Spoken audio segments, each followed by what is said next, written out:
Hello， 大家好，欢迎你们来到本期的谢新月塔罗占卜。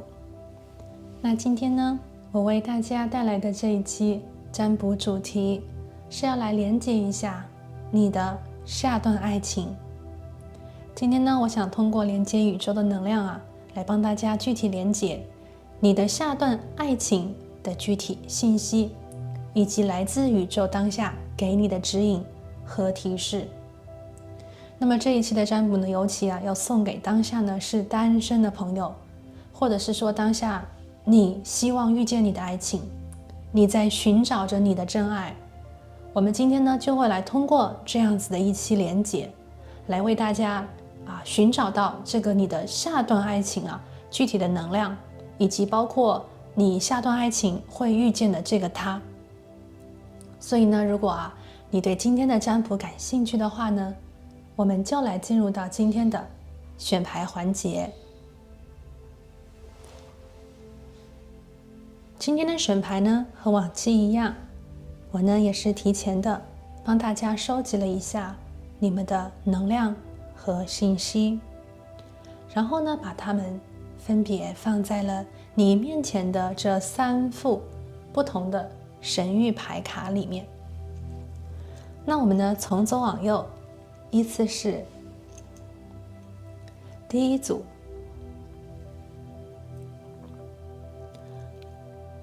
第二组、第3组。从左往右依次是第一组、第二组、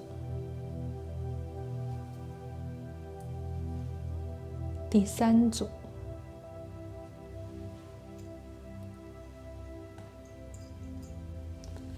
好，那第一副牌组的朋友，让我们来一起看一下今天呢我为你们选择的能量宝石。这边呢是一个橙色紫金，美丽、丰韵、温暖。这是第一副牌的朋友橙色紫金。好，第二副牌组的朋友，我为你们选择了非常特别的头发丝水晶。这颗宝石呢是融合白水晶、黑碧玺，形成了这样子的天然的像头发丝这样子形态的一个复合的水晶宝石，头发丝水晶。第3副牌组的朋友，让我们来看一下，这边呢我为你们选择的是孔雀铜矿。它有孔雀石这种紫色对，非常美丽，然后反射出这种金属的光泽。然后呢，它事实上是铜矿来的，大家可以看这个它背面的原型孔雀铜矿。第3副牌组的朋友，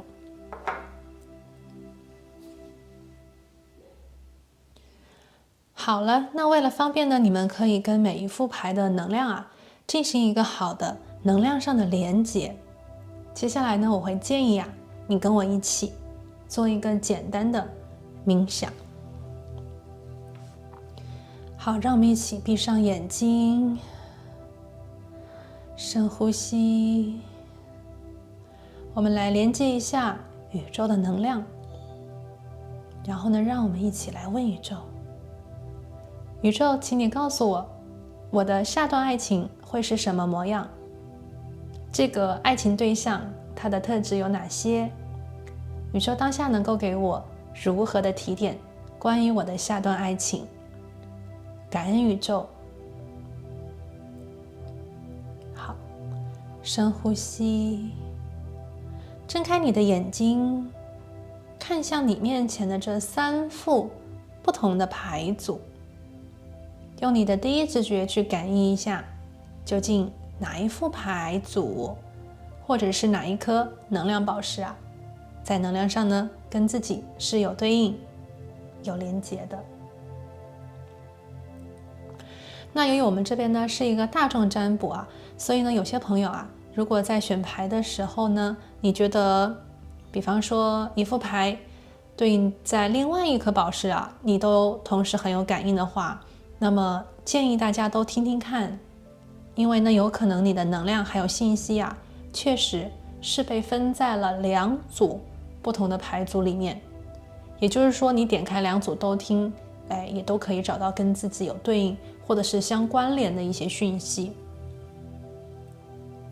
好，那如果你已经选择好了属于你的牌组啊，我们就来听听看来自宇宙给你的提点，关于你的下段爱情。那我们待会儿见哦。Hello， 大家好，欢迎选择到第1副牌组的朋友，你们啊选择的是这一颗橙色紫金 ，OK， 那我把它放在这里。今天我们来连接的是你的下段爱情啊，尤其是单身的朋友，对吧？我们现在呢就来抽一下啊，关于你的下段爱情来自宇宙的一个指引。我们今天的第1张指引牌，请宇宙告诉我们啊，选择到第1副牌的朋友啊，这个橙色紫金的朋友，你的下段爱情来自宇宙的指引，感恩宇宙。这个是愧疚。我释放掉任何我的意识当中的确认啊，这些意识当中的认知不再对我有任何的帮助，不再对我的灵魂的成长有任何的助力。愧疚。好，这张牌非常明显啊，它直接是对应在我们的副轮能量啊。我们的副轮呢，它掌握的是我们的情感，我们能否感受到爱，我们能否去给出我们的爱，给出我们的感觉。刚才那句话不要。我们能否真正的感受到啊这个情绪的波动？我们能否真正的感应得到我们每一天的心情，在告诉我们，在指引我们究竟哪些是我们真正想去寻找的，哪些是我们灵魂所渴望的？那么在当下呢，我们的副轮能量是一个 guilt， 非常明显啊。第1副牌的朋友，这张能量呢，我感应到你们的副轮需要得到一种修复，需要得到一种释放。也许在你们的副轮当下有太多的压力，有一些比方讲block 就是阻塞啊。只有当我们的副轮真正的转动，真正的转好了以后，我们就能够非常非常顺应的啊感受到别人对我们的关怀，同时呢，我们也能够非常非常简单顺利的啊去给出我们给别人的关爱。这样子呢，爱的能量就能够流转，爱的能量就能够互动，我们就能够在一段关系当中感受到这种情分、情谊，以及自己感受到这种快乐和美好的存在。好，既然我们的指引牌第1张是 guilt， 我们现在呢就来抽一下第1组牌的朋友啊，我们来看一下。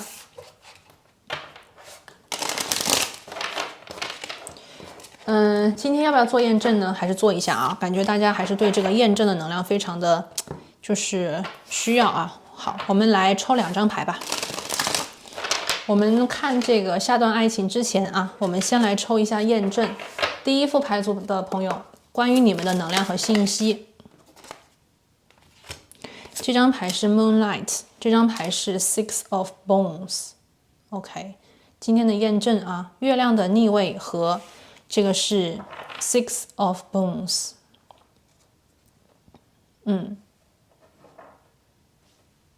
好，这个能量是这样子的啊。第1副牌组的朋友，关于你们当下的一个能量验证，宇宙说呢，其实在你当下的能量当中，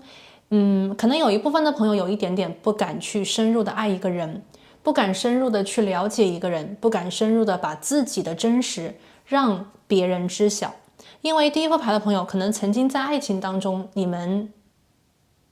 遇见过伤痛，你们遇见过背叛，你们遇见过一些让你们觉得很难以忘怀的那种不公平的，或者是让你们委屈的一些事情。当下的你们呢，有一点像是逃难，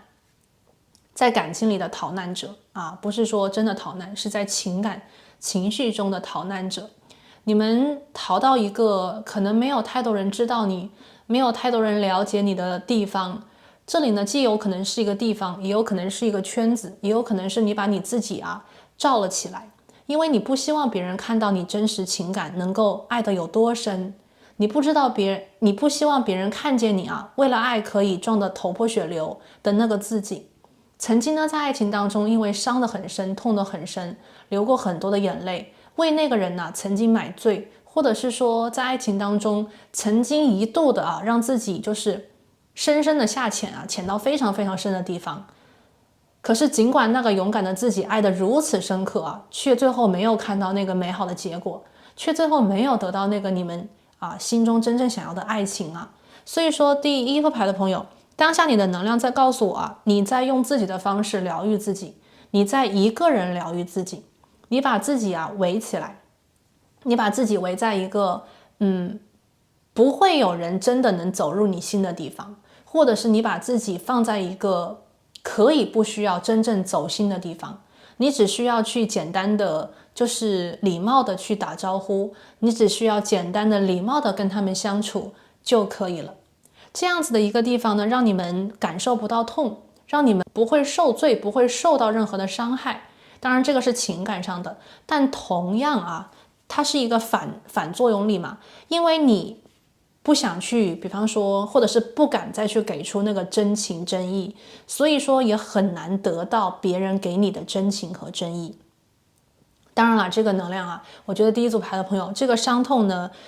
是确实需要一段时间的疗愈，这个伤痛呢，也确实需要很多很多的温暖的这种注入进入到你的腹轮，进入到你的思想当中，进入到你的潜意识，甚至是改写这个潜意识，让你不再相信可能爱情当中只有伤只有痛，而是让你再一次的去相信爱情是美好的，爱情是可以治愈的。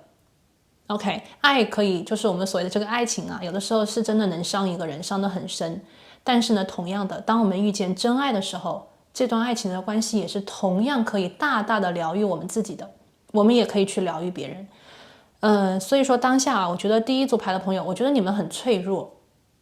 我觉得你们其实是非常需要去用心对待，耐心相处，慢慢来的一个族群。在爱情当中我觉得你们可能经受不起再一次的打击，或者是也不想让自己，也不会给这个机会让别人再伤你一次所以我看到的你就是属于那种落难者在逃避，落难者在自我疗愈，在默默的一个人就是疗愈过去曾经发生的非常我觉得是一件很大的一些事情。那么当下你的圈子里应该没有人会知道这个过去，或者是说他们就算知道也不敢去向你提及，因为可能会触及到你的软肋，或者是碰到你的逆鳞所以说第一副牌的朋友，我看到当下你的状态其实就是在一个所谓的很封闭的很密闭的一个状态当中我觉得是把自己关起来。 OK， 我不觉得现在第一副牌的朋友你们有那种比方说想去寻找爱情，或者是想去连接谁，我看到更多来自于你们关于爱情的一个能量是在说你们把自己封闭你们把自己封闭，你们可能情愿去做一些比方讲自己的一些比方说健身给自己瑜伽课程或者是给自己安排一些兴趣爱好那种小组或者是给自己安排简单的朋友的就是吃吃喝喝可能不太愿意去触及任何关于爱情和感情相关的话题我感觉到第一副牌的朋友，你们的这种屏蔽的能量非常的重，就是你们在屏蔽别人，同时呢，你们也在屏蔽着自己这个是我连接到的一个能量。好，那我们现在呢就开始了我们现在就开始去讲你的下段爱情了。我们现在来问宇宙，关于你的下段爱情宇宙怎么说？有什么样子的提点？会是怎样的一段爱情呢？感恩宇宙。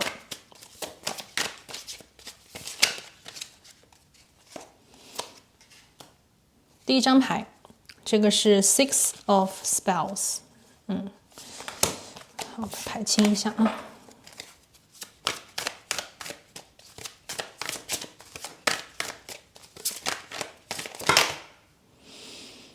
好，我的能量落在了这张牌上这个是 Keeper of Spells， 然后是吊人牌的逆位。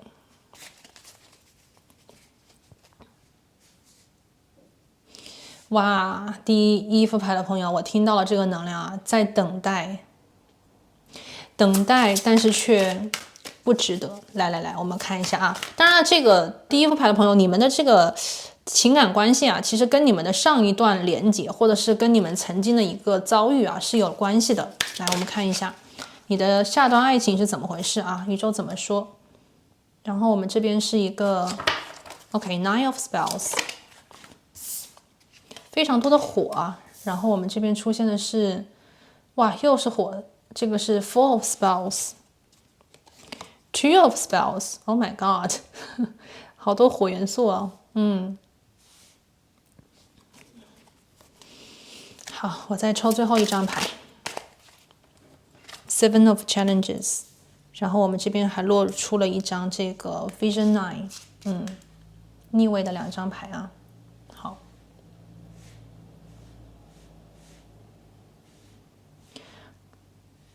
来，关于你的下一段爱情啊。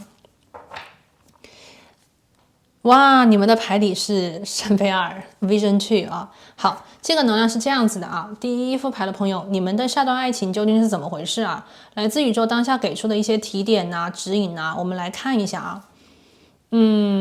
这段爱情啊，关于你的下段爱情，其实跟你当下的状态和你过去的一个遭遇是有非常强烈和紧密连接的。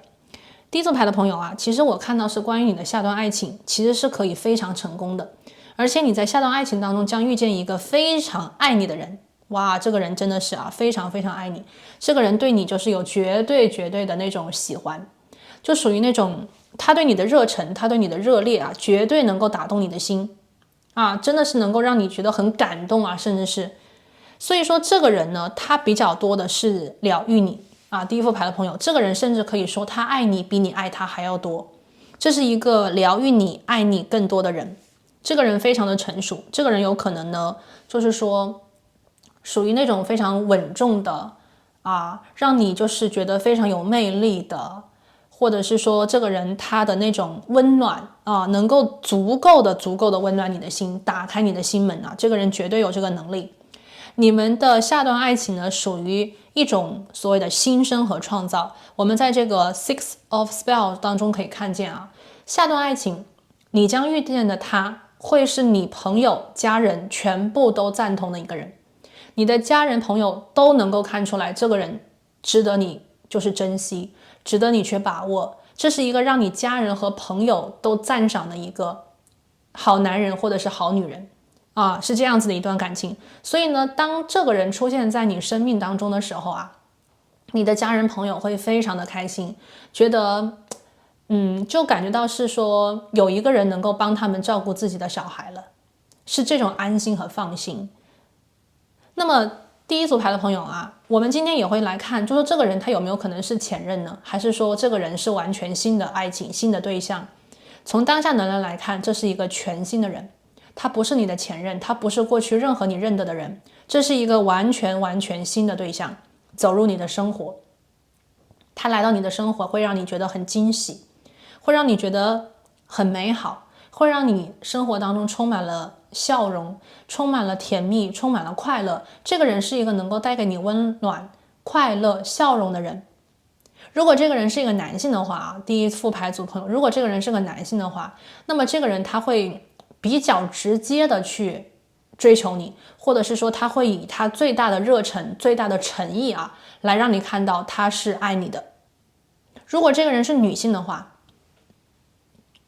那么他会让你感受到啊，就是对你的忠诚，不会让你猜忌，不会让你怀疑，他会让你看到的是一个女生为了爱一个人，可以做非常多的事情，可以让自己变得非常的美丽和美好。每一次在你的身边都是，比方说对你的包容，对你的爱，对你的关切，对你的关心，对你的重视，而不是说让你觉得好像你得竞争，你得去比方说怀疑第三个人会不会跟你有什么样子的牵扯啊，就是这个人能够让你很放心的去爱，而且这个人呢，他的朋友圈、他的家人啊、环境啊等等这些啊，都让你非常的满意。这是一个非常好的恋人啊，出现在你的身边。这个人呢，他不会去无缘无故的撒娇，因为我看到这个人非常的成熟嘛。所以说，如果这个人他如果是男性的话，我觉得能够给很多就是第一副牌的朋友啊，无论这个人男的现在是女性啊，就是非常强烈的安全感，不会让你们猜，不会让你们觉得好像看不清未来，而是说这个人在你们的身边，你们会觉得这段感情真的是很棒。可是问题在哪里啊？我刚才有看到一个问题啊，问题在哪里？第一组牌的朋友啊，如果说我这边讲一下啊，如果说上一段感情关系是对方伤害了你，是对方辜负了你，是对方骗了你，那么下一段感情，请你一定不要把这个能量投给这个人。因为我看到了什么啊？来，我们看一下这张牌，12号牌吊人牌的逆位，这张牌是在讲没有意义的等待。OK， 吊人牌的逆位啊，没有意义的等待，什么意思呢？就是当这么好的一个人出现在你身边 ，OK， 你的心却有一点点还在等待过去那个人回来。这个东西有的时候啊，它是潜意识的。当下呢，第一副牌的朋友，也许你去听这个能量，你会说，我不需要前任，我一定会把前任忘得干干净净，我一定不会再想那个，我们打个引号，那个是谁啊？但是呢，当你真的遇见一个新的爱情来到你身边的时候，他对你做过的每一件事情，他对你说的每一句话语，他给你的眼神，他给你的回应，都能够让你回想起曾经的那个你。这个是一个回转啊，就像一个轮回一样的啊，是这个新的恋情里的新的恋人让你想到的是过去在爱情当中的你自己，而不是对方。也就是说，你能够在这个人的身上看到你曾经在爱情里面是多么的坚强、执着、用心、单纯、美好、善良。可是呢，在你们的心里，每一次你看到这个人对你这么好的时候，你都会想起曾经的你，那么曾经的你就会联系到曾经的他。所以很多朋友啊，你们就会去想什么样子的能量啊？我这边看到就说，你可能心里会有一种感觉，就是说我曾经是这么的美好，通过这个新的恋人呢，看到自己曾经那么的好，所以你们会默默的伤情，默默的哭泣。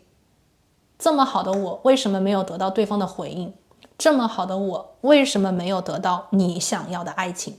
啊，是这样子的一种。所以在你们的心里，其实一边我们所谓的没有意义的等待，你们其实内心的潜意识在告诉你们，凭什么那个人不回头？凭什么那个人辜负？凭什么那个人不拿出对等的爱啊，跟你做一个交换？你们是这样子的一种没有意义的等待，所以你们的能量其实是被这个新的恋人重新又勾回去了过去。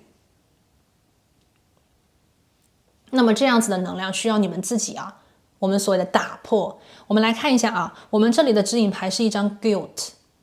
的能量是什么？你们其实相当于是在一个临界点，在过去和未来的临界点，就是过去的痛苦和未来的幸福，你们是站在那个临界点。站在临界点上，你们一边去感叹过去的自己真的是非常的无辜，非常的委屈，你们一边呢在感叹着过去的那个人呢，就是不值得，很坏啊，非常的就是对啊，让你们觉得很无语。但是呢，你们又一边啊在感叹着当下的这个好的人，就是当下你们遇见的这个新的恋人，你们内心充满了愧疚，因为你们知道当下的自己其实心啊总想过去的那个人回来，可是你们的内心又知道 OK 这个人是值得你托付的，因为这个人呢，他让你看到是你曾经在爱情里那么的认真，那么的用心，所以你们非常的清楚，这个新恋情，这个新的爱情里的这个对象，就是所谓的你的翻版，你过去的一个样子呈现在你的眼前，可是你却不能够在当下给他这个承诺，给他这个回应，给他这个你需要付出的对等的爱。为什么？因为你们这边的能量啊有伤啊，第一组牌的朋友，我觉得你们有伤。这张牌啊 Six of Bones 让我看到你们有伤，这个伤是让你们已经不想说，不想骂，不想争辩，不想解释的那种痛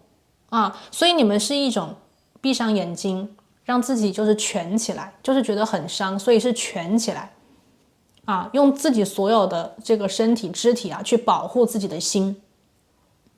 我看到很多的指导灵啊，包括一些灵性动物，其实他们在你身边跟左右已经有一段时间了。我们这边抽到一张大牌一张小牌，但同样我们都看到非常多的兔子，兔子的能量非常的可爱啊。我们想一想，那个小白兔很纯洁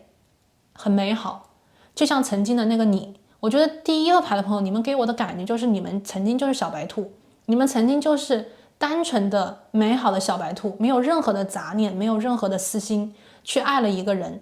结果呢，那段爱情却让你们伤得体无完肤，把你们的这个你看我们这边有白色的兔子，有棕色的兔子啊，就是让你们的皮毛，让你们的这种所谓的认知啊，全部被打破，全部被毁灭，全部被改写啊。所以说当下的你们呢，是真的啊，心中有很多的委屈。包括我们这边抽到的吊人牌，也是在讲你们可能在一个很封闭的状态，封闭了自己的心。你们还是可以很正常的生活，还是可以很正常的交朋友，但是呢，却不走心，就是打动不了你们，因为你们把自己的情感给阻塞住了，就是我们所谓的这个复轮的能量，就是接应感情、情感的连接，全部封闭掉、阻塞掉，既不接受也不给出，这是你们的自保的机制，这是你们想保护自己的一种方式啊。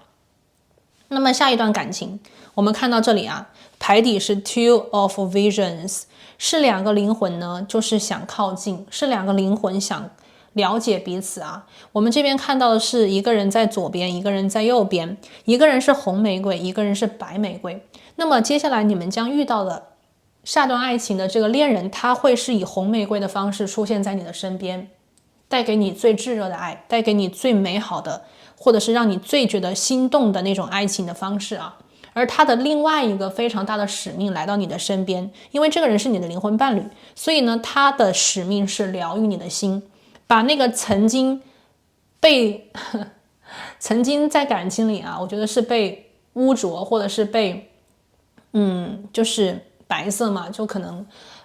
我们所谓的被这个人啊弄得有一点怀疑啊，怀疑爱情，怀疑人生，怀疑自己啊，这样子的一些能量啊，我觉得这个人是来净化你的心灵的，就是让你重新回到这种白色。我这边看到非常多的白色，所以第一副牌的朋友啊，我觉得做一个单纯的人其实是很好的一件事情，只是有的时候在现实啊，在残忍的事实面前，可能我们没有办法去保持那一份所谓的单纯和简单了。我们有的时候可能需要去用一些想多一点，对吧？多想一点这样子的方式来保护自己啊。有的时候一个怀疑，有的时候的一个疑问是有必要的。但是呢，当我们遇到真正的爱我们的人，当我们真正遇到自己的灵魂家族里的一员，带着满满的诚意来到我们的身边，这个时候呢，我们也需要去把握和抓住。我们来看一下啊，接下来的能量信息，关于你的下一段爱情啊，我们这边有火元素9，然后呢有火元素4。你跟这个人之间呢，其实走到一个稳定的状态啊，需要一段时间，因为我刚才说过，你们两个人是需要一些磨合的。这个人呢，他会刚开始的时候对你更好，刚开始的时候他会对你非常的热情，也许你会以一种比较冷漠的或者是冷淡的方式去回应，但是不用担心，这个人不会轻易放弃。这个人甚至这个人被你们弄得有点疯狂，因为他可能就是说不明白为什么你会如此对他，因为他已经觉得自己做得很好了，他已经把自己的真诚都告诉你了，他也能够感受得到你明白他的心思，但是呢，这个人还是不能够真正的打开你的心锁、心门嘛，因为你曾经在感情里，或者是当下的一个状态，就是还没有真正的疗愈好。那么这个人会怎样啊？这个人还会占卜。我看到这个人非常明显的，他会占卜。这个占卜呢有好几层意思。第一层意思呢，就是说他可能会通过占卜的方式啊，比方说塔罗牌啊，比方说这个占星啊等等啊，来通过命运的解释来看为何你会如此待他，因为他不解，对吧？有的时候我们可能会非常不明白那个人到底心里怎么想的。怎么就跟自己的期待跟自己的判断差别那么的大呢？所以这个人对你有非常多的不解，那么他想找到这个解答，他想找到这个所谓的你心里对他的真实的想法的方式是通过占卜。第二个，第二个是什么呢？这个人他不占卜啊，这个人怎么样？这个人直觉能力很强啊，他直觉能力很强，他会以他的方式去连接他的指导灵，去连接你的。比方说你们在高维频率里，他的高我和你的高我，他在灵性上去感受、去感应，下一步应该怎么办？究竟该怎样去跟你相处？究竟该怎样才能够去真正的打开你的心，走进你的心？我们看这张牌啊，这张牌是火元素9啊，这什么意思啊？有人在对你施魔法。第一组牌的朋友啊，这个人他会对你施魔法，也就是说他会用他的方式去显化你，来进入他的生命。因为这个人对你非常的认定，他知道你就是他的灵魂伴侣。因为我这边牌底啊，我觉得你也知道啊，第一副牌的朋友，我觉得你能够感应得到，就你们两个人是灵魂伴侣，你们两个人是其实就是彼此一样的一个存在，只是说可能性别不同，只是说可能是长相不同，可能只是说这个家庭背景不同，但是你们两个人有非常相似的灵魂。这个灵魂相似度最强烈的表现在于对待爱情、对待自己喜欢的人、爱人的方式，对待爱情的一个态度是如此的认真和执着。所以我看到是曾经的你在爱情当中就是那朵红玫瑰非常多的热情，把自己从白色变成红颜色可是呢，可惜的是对方却没有给出这个回应，所以呢，让一颗非常单纯的你我觉得是非常单纯的一个第一副牌的朋友，就是让你们觉得很委屈很不值。那么可能你们就不想再以白色这种简单的方式去面对爱情，或者是面对你喜欢的人，面对喜欢你的人，而是多了一个心眼，而是多了一个 conditioning， 多了一个滤镜，多了一个怀疑。可是这个人呢，他跟你是一样的他接在你的脚步之后把自己最大的热忱，把自己最大的这种热情让你看见。可是你没有办法再像原来的那个样子去接受他。所以呢，如果说我们讲你的上一段感情是在正确的时间遇见错误的人，因为是你觉得你 ready， 你想恋爱，或者是你 ready， 你准备好你去谈恋爱，可是那个人却不对那么相当于你现在遇到的这个爱情，或者是说你下一段爱情将遇到的这个人呢，可能就是不太适合的时间遇见了一个正确的人。所以第一组牌的朋友，你就很明显可以感觉得到了，时间对于你来讲很关键这个是吊人牌 timing， 你需要如何把握住这个时间，如何让这种所谓的看起来有一点错过的时间，在你的手上变成正好，所谓的正确的时间遇见对的他去把握这段感情。我们看最后的2张牌挑战元素7，水元素9，什么意思呢？我觉得这边特别是这张牌给我的感觉非常的强烈，这就是我们所谓的许愿牌，圣杯9嘛，这张牌当下是一个逆位的。我觉得第一副牌的朋友，这段感情关系是你未曾许愿的他，这不是你许愿得到的人，也许你的愿望根本都不是这个人，也许你的许愿是别人，但是宇宙说，你确定那是你的许愿吗？还是说你要改变一下你的愿望呢？这个是许愿9这张牌给我的感觉非常的强烈。这张牌让我看到是你们内心的真实。来，这张牌挑战元素7，什么才是你们真正想得到的？有的时候我们自己都会骗了自己。大家想一想，有没有一个状况，或者是有一次比方讲你跟宇宙下订单，你下的订单是宇宙我希望那个谁回来就是你比方前任你希望跟宇宙说，我希望那个人回来，我要跟他复合。但是你心里真的是这个愿望吗？也许很多的朋友，你们心里真正的愿望是得到幸福的爱情，得到真正你爱也爱你的人，得到一个长长久久可以发展下去的稳定的感情，那才是你们的真实心愿。所以说我看到最后2张牌我连接到的信息是关于你们下一段感情的一个挑战，或者是下段感情你们需要去攻克的一个课题。也就是在讲第一组牌的朋友，其实下段感情能不能够成功，能不能够让你幸福快乐，在于谁在于你上一段感情是正确的时间，是对于你来讲正确的时间，可是是错误的他。那么下段爱情将会是正确的他，不对等的时间。你能不能够让时间变成你的朋友，你能不能够抓住时间，而不是让时间辜负了你的爱情？所以我觉得这一点是非常非常重要，非常非常关键的。好，那我们现在呢就讲完了关于你的这个下段爱情了。现在呢，我们就具体来看这个爱情的对象啊，你下段爱情里的感情对象他是如何的呢？这边我已经能够感受到这种火元素啊，非常的强烈。我们现在来抽一张这个牌卡，看一下。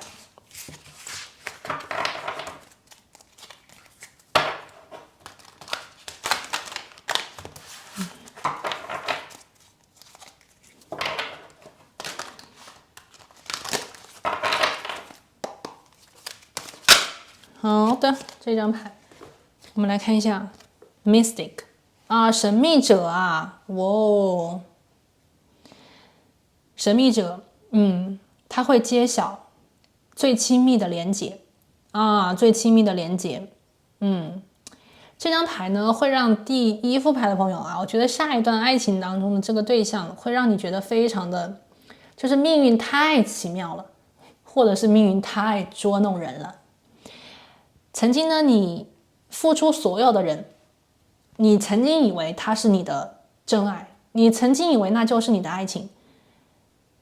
当你把那一遭全部走完以后，发现那不是，一切都是一个否定，就好像否定了你自己一样，非常的痛苦。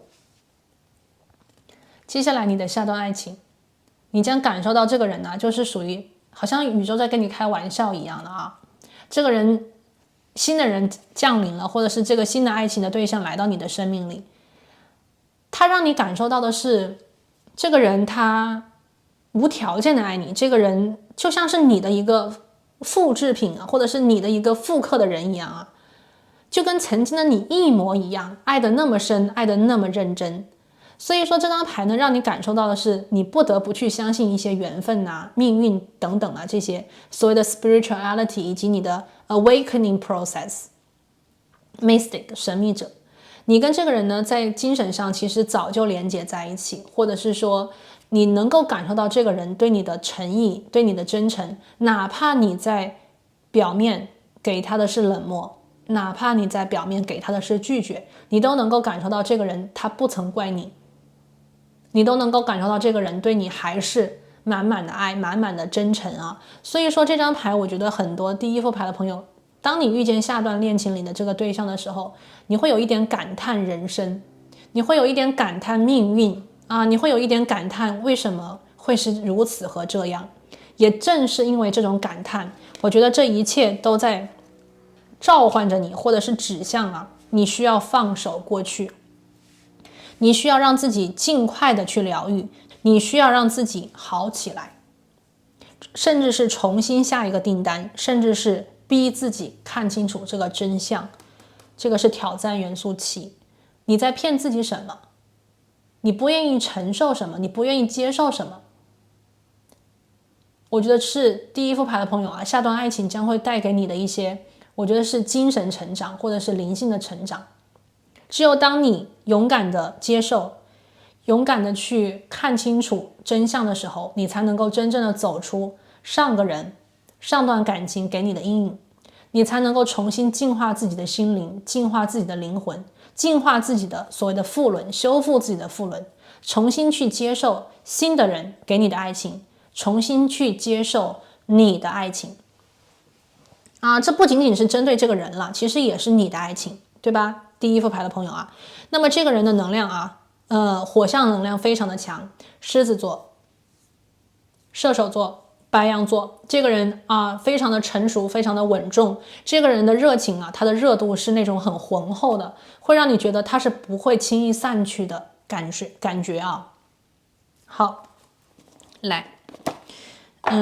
有些朋友啊，我觉得有些朋友这个人应该还是年龄比你大啊。我觉得这个人之所以给你那种感觉啊，之所以让你就是说可能你会让他等，说白了，你会让这个人等你啊，等你准备好。这个人比你成熟啊，他真的会比你成熟，但是这个人就是热情度很高，所以他虽然嘴上说他等你，或者是说他愿意等，但是呢，你能够感觉到这个人还是急，对吧？火象能量的啊。但是这个人他会让你看到很满的那种未来的可能性。OK， 来我们看一下来自天使给你的指引。第一张牌 Abundance， 第二张牌 Don't Stop。宇宙说啊，其实呢，我觉得这张牌 Abundance 啊，宇宙真的在说什么？就是好男人很多，好女人很多啊，不要在一棵树上吊死。我们说俗一点，就这个意思。好男人多，好女人多，不要在一棵树上吊死，离开一棵树才能够拥抱一个森林。那么在森林当中，一定有一个跟你匹配，一定有一个你看得中的人啊。我觉得这张牌 Abundance，有些朋友可能现在已经进入了一个死胡同，就是觉得那个人他就是你的爱情，你把那个人对等于你的爱情，你把那个人对等于你的全部，全世界。那宇宙当下就告诉你啊，特别是你的天使在告诉你 No No No No No， 不是这样子的。生命有很多次机会，甚至可以讲每一个人呢，在这一生一世也不一定只遇见一个爱的人，可能会遇见一个自己很喜欢的，还会遇见很爱自己的，甚至是更多。宇宙在告诉你啊，我们的人生其实是非常富足的，我们每一个人都拥有一切，我们每一个人都拥有无穷无尽的机会，只要你愿意去发现，只要你愿意去探寻，一切皆有可能。第二个能量呢是不要停下来。第一副牌的朋友，当下的你呢就停下来了，我觉得你当下就是停下来的状态。可是宇宙说不要停，你值得拥有最好的爱，你值得保持你的那种单纯的简单的爱人的方式。而宇宙呢，在下一段爱情当中将会带给你的就是这样子的一个你的复刻，或者是你的一个影子，他是你的灵魂伴侣，所以你会在他身上看到很多关于你关于你自己的一些讯息。所以说这个人啊，他来到你的生命一定会点醒你，一定会促成你成长。灵魂伴侣就是这样子的，他不仅仅是给我们一个关系一个连接，灵魂伴侣的降临一定会助我们成长，尤其是精神成长。所以说第一副牌的朋友啊，在这里呢就提前祝福你们啦，祝你们早日遇见这个他，祝你们可以早日的遇见你们的爱情啦。那我们今天呢就讲到这边，我们下期再见，拜拜。Hello， 大家好，欢迎选择到第二副牌组的朋友。那你们呢选择的是这一颗非常特别的头发丝水晶。好，那么今天呢，我要为大家连接的这个能量啊，是来看你的下段爱情，即将到来的你的下段爱情相关讯息，以及下段爱情当中你将遇到的这个对象，它有什么样子的特质。我们今天呢要来听宇宙当下给我们的指引。好，那我们现在呢就首先啊来抽一下我们今天第二副牌的朋友啊，我们的这个能量啊来自宇宙的指引。我们首先把今天的指引牌抽出来，选择到第二组牌的朋友，关于你的下段爱情，宇宙给你的指引是什么呢？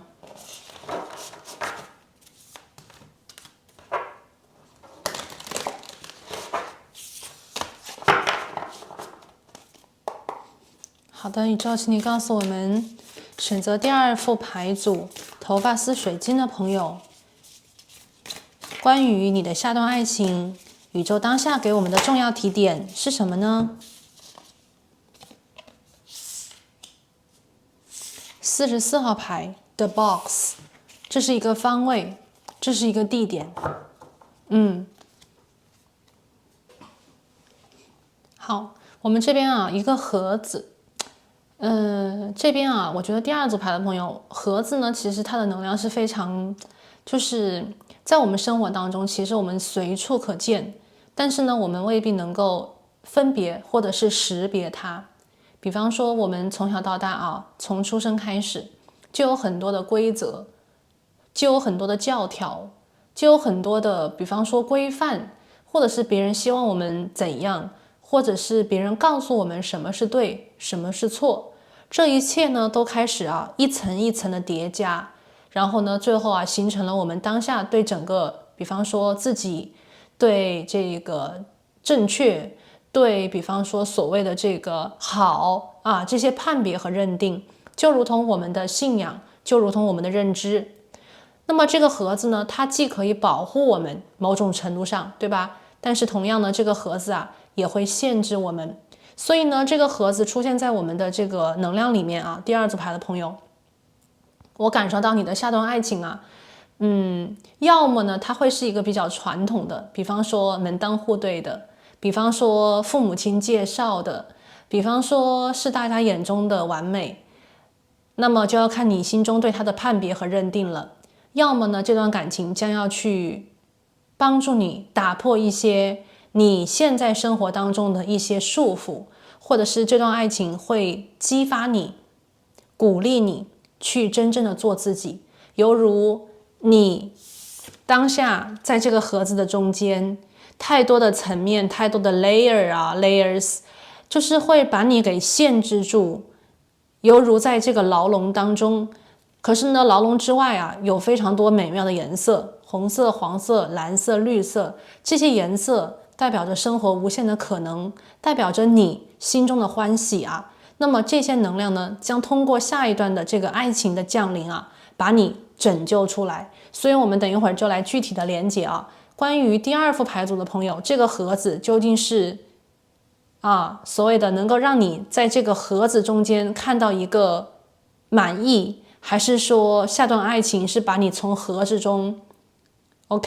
冲破出来呢？来，我们首先吧，还是连接一下这个验证啊。有些朋友呢，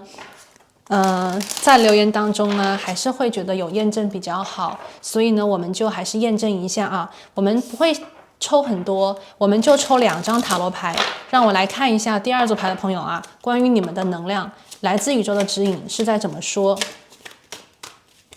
好，宇宙告诉我们啊，第二副牌组的朋友，你们的能量是什么呢？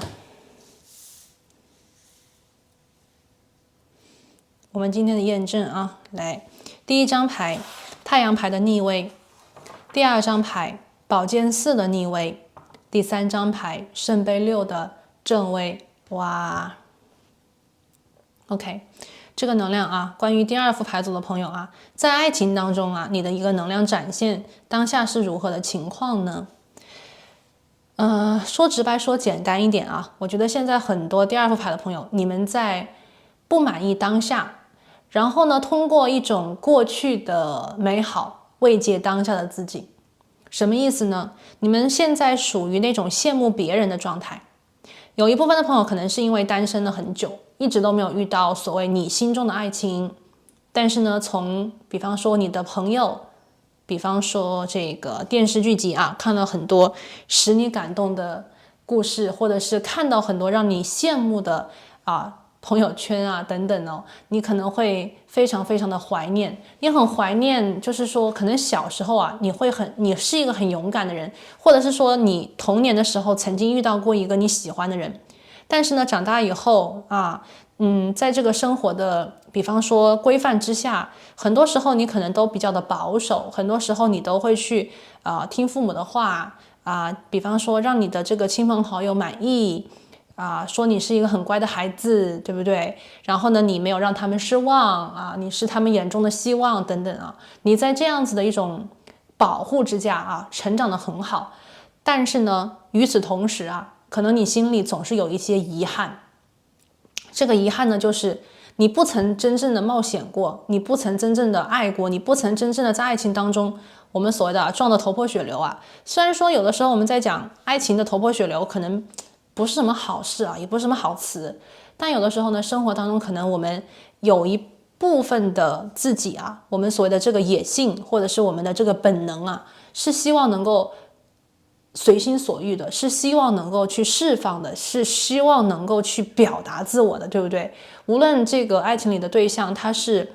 父母眼中朋友眼中的完美，还是说父母眼中朋友眼中的不可救药，但是我们自己的内心的这个评判可能跟他们是不太一样的。因为感情的这件事情呢，是2个人的事，对吧？也许有一个人出现在你面前是别人眼中的不行，或者是别人眼中的不好，但是你却深深的被吸引，你却觉得跟他之间有特别的缘分。这个东西是没有人能够真正了解的，除了你们之外。因为这个缘分只是你跟他之间的，而不是别人的，对不对？所以我感觉到第2副牌的朋友啊，从你们当下的能量来看，我觉得你们的生活其实应该是比较好的，但是充满了遗憾。太阳牌的逆位啊，总觉得有一点郁郁寡欢、闷闷不乐的感觉，没有所谓的什么大喜大悲，没有所谓的什么痛彻心扉，但是就是还是觉得有一点遗憾，还是觉得有一点不够完美啊。有些朋友可能生活什么都好，就是爱情可能让人不尽人意啊，或者是说当下的生活里啊，你的感情生活比较的让你觉得乏味，比较的无聊，因为你一直的相处对象都是安全牌，而你的内心可能有那样子的一个wild side， 就是野性的一面，或者是说本能的一面，大胆的一面。其实你希望能够通过爱情的这个角度去表达或者是追寻，但是一直都没有机会，或者是说一直都不敢所以我看到这个圣杯6就感觉到有一些朋友，其实你小时候的自己，比方说初中的时候、高中的时候那个时候可能比较的叛逆那个时候比较的勇敢，那个时候甚至敢去跟别人表白敢去追别人。长大以后可能就会比较的保守，长大以后就比较的乖，长大以后就是中规中矩那么我看到当下呢，你们其实内心就是有一些。怎么讲呢？我觉得第2副牌的朋友，你们的能量很大，但是你们的能量一直被压抑着你们的能量很大，你们有那种要爆发的感觉，但是呢，就一直没有爆发，一直都是在一个非常非常多的这种压力之下，或者是所谓的引号保护之下成长，或者是生活着每一天这个是我看到第2副牌的朋友来自你们的一个能量的宇宙给我的一个指引那么这边跟你们分享，给你们做参考。现在呢，我们来看了你的下段爱情，你的下段爱情来了，这个能量是什么？第1张牌金币7的逆位。这张牌在告诉我这张牌呢，我刚才听到了一个信息，跟大家分享是什么？有一部分选择到第2副牌的朋友，你们未必是单身有一部分的朋友，我觉得你们未必是单身，或者是说，你们想从一段关系当中逃出来这个就是我刚才听见的一个呢，就是有一部分的朋友不是单身，然后不是单身的朋友呢，想从这段关系里逃脱出来。好，第2张牌是圣杯皇后，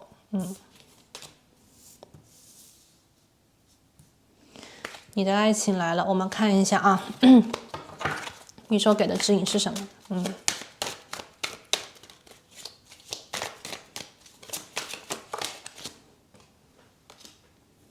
金币6的逆位，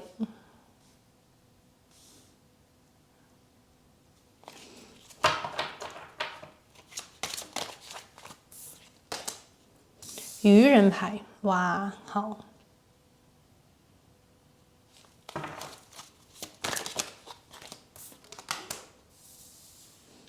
宝剑3的逆位，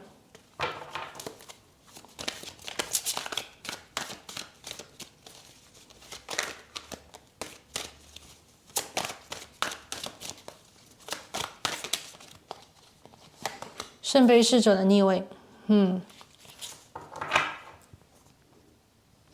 牌底是金币3的逆位这边呢是这样子的。第2副牌的朋友，你们的这个数字元素3的能量是比较强的。我听见的是你们处在一个所谓的再创造，或者是说想创造因为什么呢？因为你们的能量在告诉我，你们其实是缺乏创造的一个族群。为什么缺乏创造？不是说你们没有灵性，不是说你们没有创作的灵感，不是说你们没有创作的精神，或者是创造的精神，而是你们被压住了。你们的这个潜质被你们的生活的这个圈子给压抑住了，你们没有办法真正的去做自己，表达自己，说自己想说的，或者是追寻自己想追寻的。我觉得你们这边第2副牌的朋友一直处在一个温室当中，可能是温室当中的花朵或者是说温室当中的小王子的 box 你们的这个一层一层的能量非常的多啊，但是呢，我又觉得在你们的灵魂深处有这样子的一束光芒，等待着被释放，或者是说在你们的灵魂深处有这样子的一个天真的、勇敢的、叛逆的自己，想要得到一种解放。而这个解放的方式啊，非常有可能是通过爱情的方式。爱情呢，只是一个门路。我们所谓的这个情感啊，它不仅仅只是一个情感。我们通过情感其实是更加好的了解自己，或者是打开自己的这个灵性，让自己能够真正的我们所谓的有意识的生活在我们的地球，明白自己是谁，自己在做什么，自己想要什么啊。你们的下段爱情，它不仅仅是你的爱情来了，不仅仅是让你拥有这样子的一次爱情的体验，我还看到了你接下来的这段爱情还会刺激到你所谓的创造精神。你们将通过这样子的一次爱情打破一些局限啊。来，我们现在来看一下关于第二副牌的朋友，你的下段爱情来了，宇宙的指引是什么呢？首先啊，我看到的是在你的下段爱情当中，有一部分的朋友啊，你们将结束一个东西，放弃一个东西，或者是转变一个东西。这个能量呢，有可能是你的工作，有可能是你当下的一段关系，有可能是你当下的一个很舒适的生活圈子、生活环境。你们在当下一个很安静、很固定、很安全的地方已经待了很久。你们在这个地方其实是有一点所谓的觉得无聊、没意思，或者是没有挑战，勾不起你的兴趣，勾不起你对生活的快乐那种滋味啊。现在的生活比较的乏味，或者是比较的干瘪。你们心中呢，其实是很向往那种阳光灿烂，能够让你们奔跑，能够让你们去，甚至是跌一个跤，然后站起来、爬起来再奔跑的那种快感，那种自由啊。那么接下来的这段爱情啊，我们看到了有一个圣杯皇后在这里。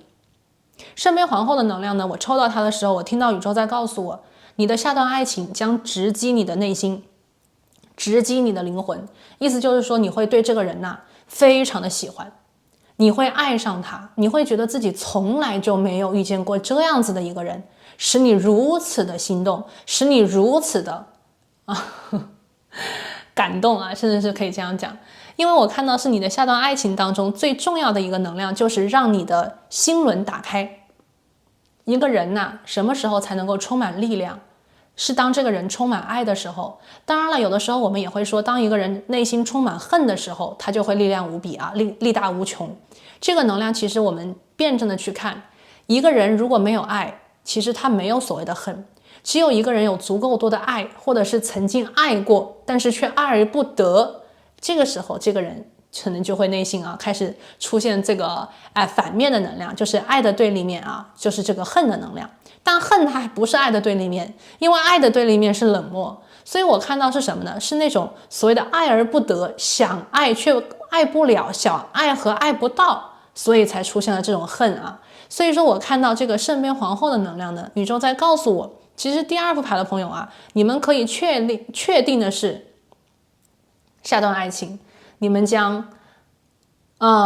把持不住，或者是控制不住。当然不是说真的把持不住，而是说你们的内心会完全的被融化、被溶解、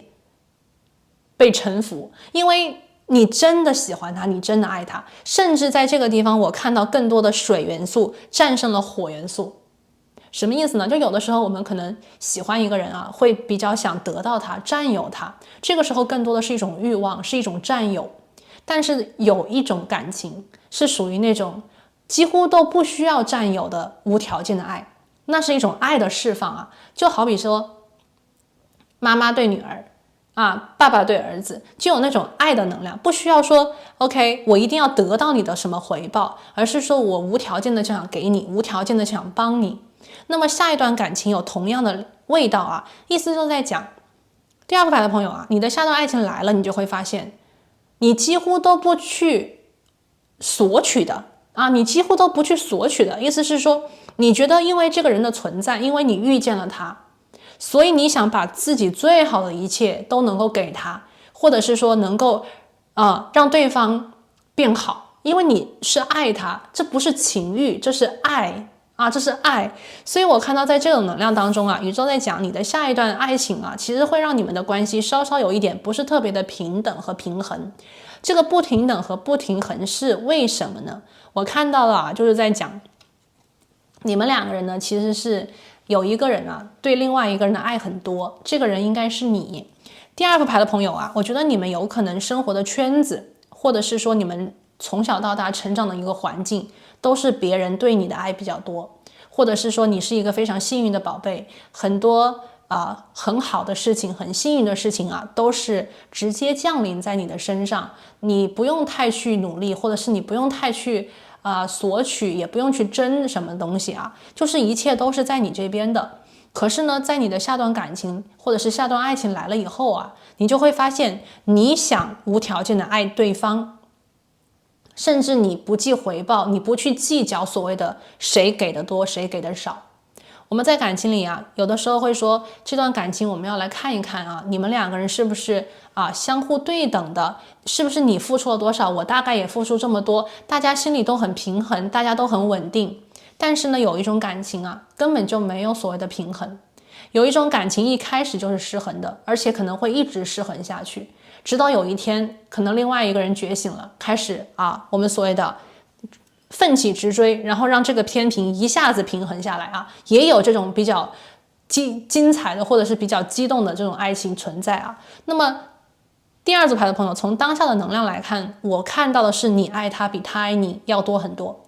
什么意思呢？因为这个人他让你动心了，这个人他直击你的心灵，直击你的灵魂，让你看到的是你爱他，你不用去犹豫，你不用去怀疑，你的心就会直接告诉你，你喜欢这个人，你非常非常的喜欢他，你就想对他好，你就想让这个人开心，你就想让这个人快乐。所以你甚至不会计较所谓的得失，你不会计较所谓的他有没有回应你，他短信回的是不是跟你字一样多，他短信是不是回得快，他是不是也跟你打了那么多通电话，你不会计较这么多，你只会看这个人当前心情好不好，这个人有没有开心，这个人有没有快乐，你有没有尽己所能的为他助他我看到是这种感觉。所以说第二组牌的朋友啊，你们下一段感情当中将遇到的爱情一定是颠覆你们的想象的，这段爱情会让你们大胆的冒险。愚人牌愚人牌意思就是说它是一个完全不一样的，完全新的冒险的爱情旅途。这张愚人牌让我看到的是你们对这个新的可能性对这个爱情的一种样子，对自己在爱情当中的一个形象，以及你能够给多少爱，所有的一切，你当下的认知和遇见他以后是完全不同的。愚人牌的正位，你将冒险你将为这个人冒险，或者是你将为这个人打破所有的你当下的一些规则。我们不是看到了这个盒子吗？我觉得第二组牌的朋友，你当下是在这个盒子的里面，而你下一次遇到的这段爱情将使你冲破这个牢笼，或者是让你冲破这所有的层层的包围让你看见新的可能，让你想追逐，让你想去追这个人，让你想去为你的爱情真正的买单一次。愚人牌而且呢，这段感情我看到很多朋友将不顾所谓的身后。什么叫不顾身后呢？就是现在很多在感情当中我们也是会看很多的，比方说得失，我们会考虑这个时间，我们会考虑成本，我们会考虑很多很多很多。但是呢，当下我看到第二组牌的朋友，这段感情，这段爱情的降临，你将不计成本，意思就是说你不会去管那么多。也有可能有一部分第二组牌的朋友，你的这个比方说底子或者是你的基础是很好的，你不用去担心什么所谓的生活问题，你不用去担心所谓的比方说稳定的问题你其实生活在一个稳定的环境当中，你心中所渴望的当下其实就是冲破所谓的安定，冲破所谓的安稳，冲破所谓的舒适。你想去接受挑战，你想去叛逆，或者是你想去反叛，你想去做一些你曾经未曾尝试的事情，爱你曾经不敢爱的人，追逐你曾经想去追逐却被别人拦下来的一些这样子的人，这样子的事情啊。所以说愚人牌的出现，它将为你开启一个全新的自己。第3张牌呢是宝剑三，这张牌是什么意思啊？我觉得这张牌的宝剑三让我感受到的能量是，有一部分的朋友啊，在你们的心里有3把剑，这3把剑扎在这个地方，并不是说让你痛，这3把剑如同封印之剑，它封印的是你的心，它封印的是你的灵魂，它封印的是你的所谓的这个灵识，或者是你的这种所谓的自己是谁这样子的一种力量。你们生活在地球当中，可能感受到更多的是别人觉得对的，别人觉得好的，而你们也在这样别人以为的条条框框之下生活了很久。可是呢，随着你们的成长，随着你们的灵性的开启，你们越来越感受到生活当中的一些大于当下认知，或者是远过于当下别人告诉你的对错的一些东西，你想去尝试，你想去挑战，你想去做那个曾经小时候的那个自己，那个有一点不是特别听爸爸妈妈话，那个曾经不是特别听老师的话的那个自己，并不是说让大家去做很多的错事而是说我看到很多朋友在你们的成长过程当中，你们已经学习了很多生活的本领，你们已经掌握了很多生活的技巧，当下的你已经能够有这个能力、资源和本领去驾驭或者是控制你自己的行为，控制自己的心。而这样子的一个已经长成熟了的灵魂他渴望去经历，他渴望去感受，他渴望去接受一些挑战。所以呢，这3把剑如同是封印之剑，将因为下一段感情的到来而被解锁。所以我觉得第2副牌的朋友，我觉得你们将会被解锁。如果说曾经你遇见的爱情，或者是你曾经的这个情感，包括你当下的一些感情经历可能是所谓的门当户对，是所谓的条件匹配，是所谓的朋友的介绍，家人的赞同。那么你的下一段爱情其实是你自己的内心帮你选的一个人这个不是别人帮你选的，这是你自己选的一个人，你自己觉得说你喜欢他，你自己觉得说你爱他，你自己觉得说我管你好还是不好，我喜欢就行，我管你别人说什么，我爱就行，又不是你谈恋爱，是我谈恋爱，这种感觉这种感觉。所以我们看第3张牌，这张牌是这个是什么？圣杯侍者圣杯侍者的一个逆位的。这张牌是在说什么呢？这个爱不会一开始就是说我们所谓的慢慢来，暧昧一下，娇滴滴的，不是那种。我看到第3组牌的朋友这段爱情非常的就是比较的强势，爱的很强势，爱的非常的武断，爱的非常的霸气这个无论你是男生还是女生我都觉得下一段感情就是你会比较的疯狂对，因为在这个牢笼当中，在这个盒子里可能待太久所以下一段感情呢比较像是因为爱情就像一个门户，就像是一条钥匙就是突然把你给解锁了，把你给打开了。所以很多朋友呢就感觉到自己的心一下子那个沉积已久的自己的那个情绪就是爆发出来，如同瀑布一般就是滔滔直下的。所以说你们对于这个人的爱，我觉得是不是那种有控制的爱，就是一下子让自己爱下去的感觉所以说第3组牌的朋友你们准备好了吗对，来我们看一下牌底牌底的能量很有趣。牌底的能量呢，这张牌是金币3的一个逆位。这张牌我听到是什么呢？这段感情呢不存在什么合作，这段感情呢不存在所谓的大家一起去共事，然后呢一边做朋友一边暧昧一边聊。第2副牌的朋友你们下一次遇见的爱情是直击你内心和灵魂的，所以这段感情不存在所谓的相处里的磨合，它带有很多的冲动它带有很多的冲动。这段感情呢不是一个传统的爱情第2副牌的朋友，这段感情不是传统的爱情，而且呢我看到是你们2个人几乎刚开始的时候没什么默契没有什么默契，就是所谓的看中了吧所谓的看中了。我看到你们2个人呢，就是说在这个感情里你们的角色很不一样很多第二副牌的朋友啊，下一段感情你的角色其实是充满着灵性的。灵性在于什么呢？因为你喜欢一个人，所以你改变自己；因为你爱上他，所以你改变自己。这个改变自己不是说，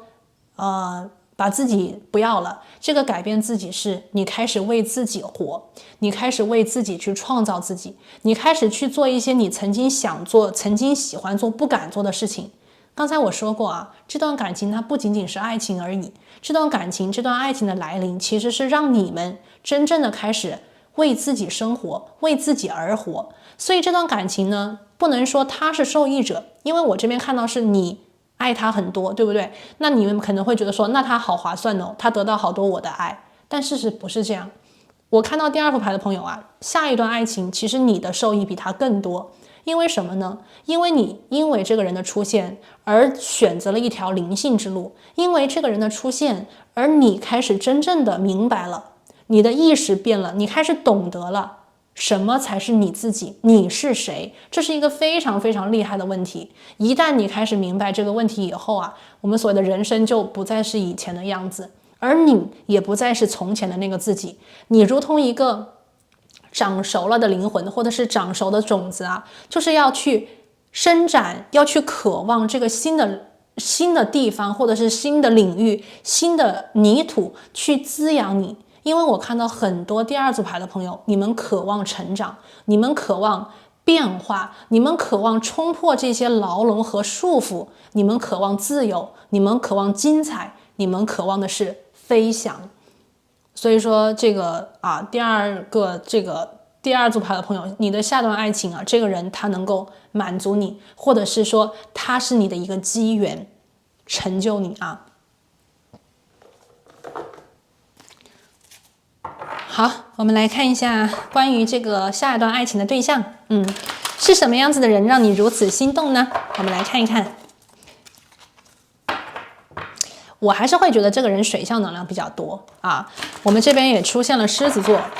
这个人我觉得他应该是很特别的一个灵魂吧，来看一下啊，我们这边从塔罗这边啊，来狮子座水象的，然后是水瓶座，我们来抽一下这个人的特质，连接一下这个爱情对象啊。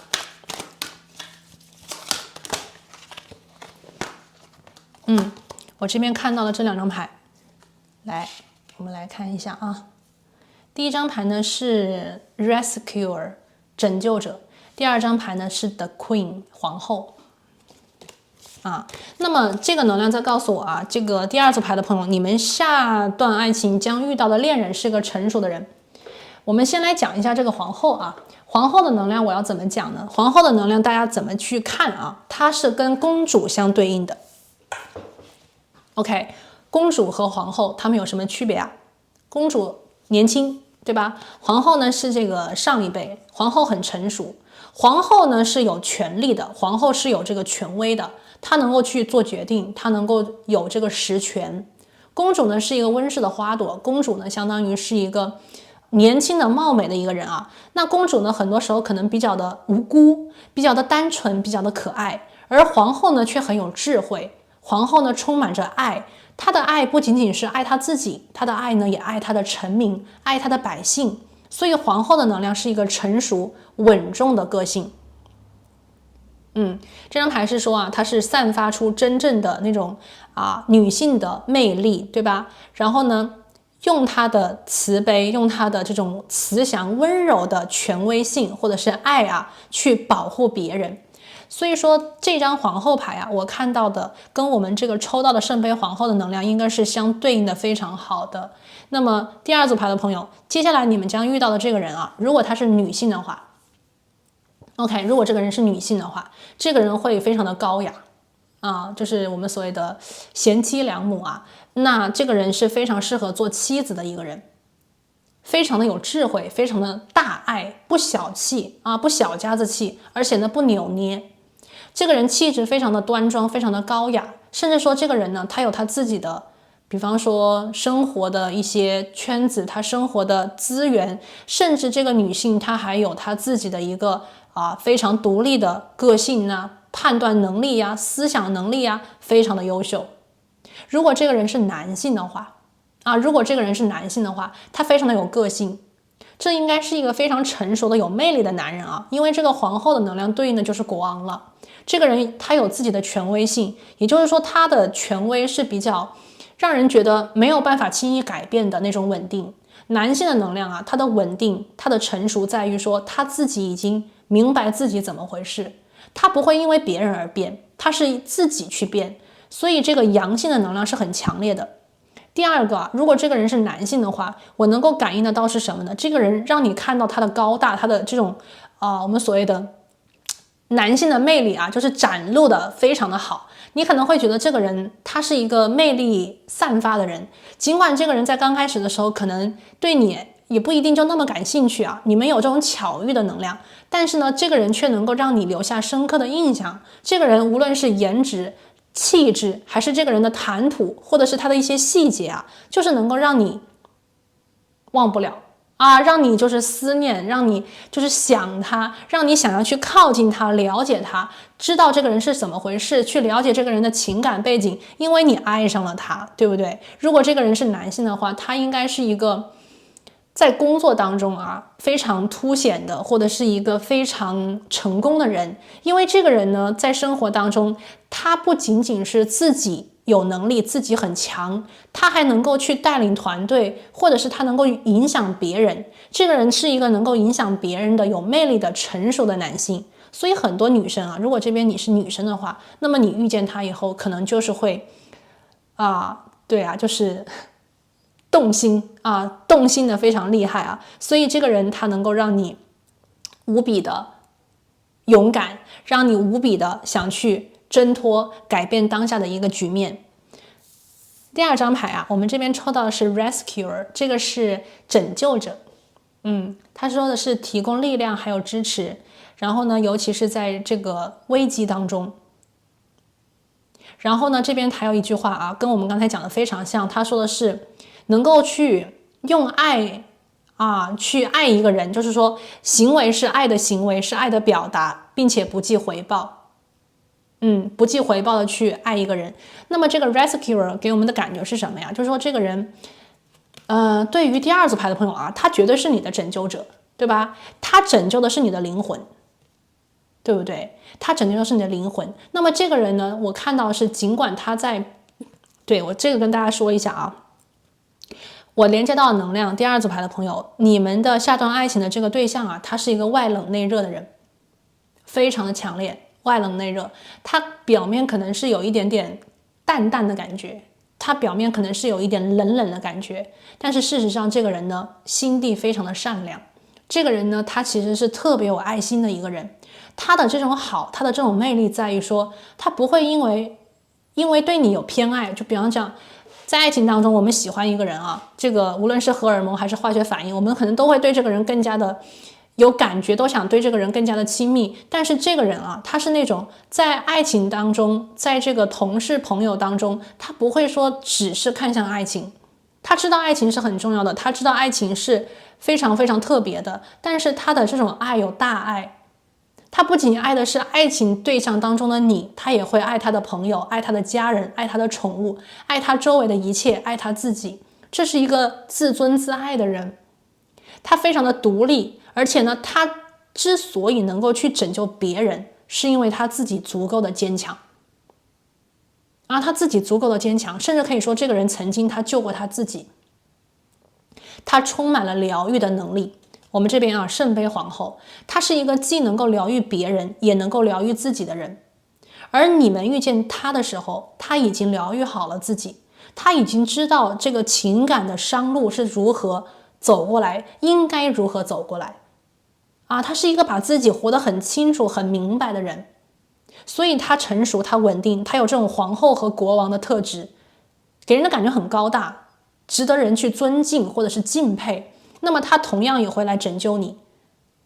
所以说尽管他的表面可能会有一点冷冷的，甚至是淡淡的，但是当你需要他的时候，他会出现在你的面前。这种出现会再一次的让你爱上他，爱得更深。所以我刚才就讲嘛，我觉得第二组牌的朋友你们下一段爱情可能你会比较的疯狂你会比较的疯狂，因为你非常非常的喜欢他，你非常非常的想跟他在一起。这是一个你灵魂的拯救者，也可以说他是你灵魂的疗愈者啊。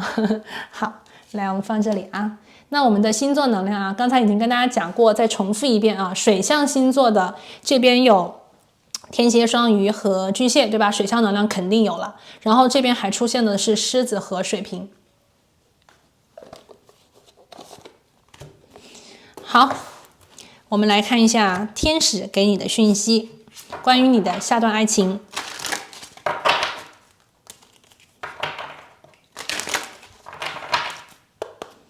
好，宇宙告诉我们，选择第2组牌的朋友啊，天使你有怎样的讯息呢？第一张牌是向他人寻找帮助啊，向他人寻找帮助。我看到的是第2组牌的朋友啊，你们之间有共同的朋友，就是你跟你下一次爱情的这个对象之间有共同的朋友。也许这个中间人呢，非常的特别，不一定是你的闺蜜，但是呢，就有可能是通过一个人认得。我给大家举个例子，也许这个人是你公司楼下遇见的他，但是你们同样会去同一家咖啡厅。那么打咖啡的这个人，也许就是你们的中间人，可以通过这个第三方去了解，可以通过第三方去获得一些你需要的讯息啊。我这边感觉到非常强烈的，有第3个人，他认得你，也认得他，而这个人将会是你们的一个 messenger 信使啊。来，我们的第2张牌，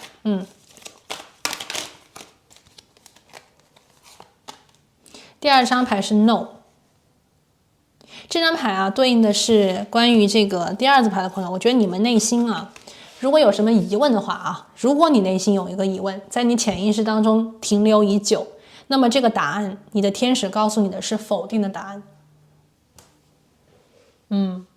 这个答案是否定的答案，我这边不会去扩充，但是呢，如果你心里有这样子的一个疑问的话，天使给了你指引，这个答案是否定的。好不好？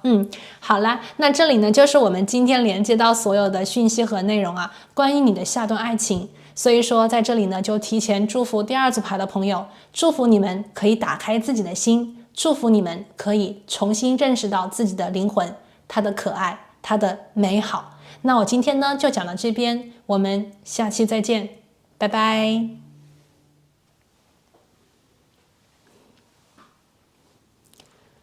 Hello， 大家好，欢迎选择到第3副牌组的朋友，你们呢选择的是这个孔雀铜矿，好，放在这边。那今天呢，我们要来连接的这个能量啊，是来看你的下段爱情。今天呢，我们要通过连接宇宙的能量啊，来连接当下宇宙对于你下段爱情给你当下的指引和提示。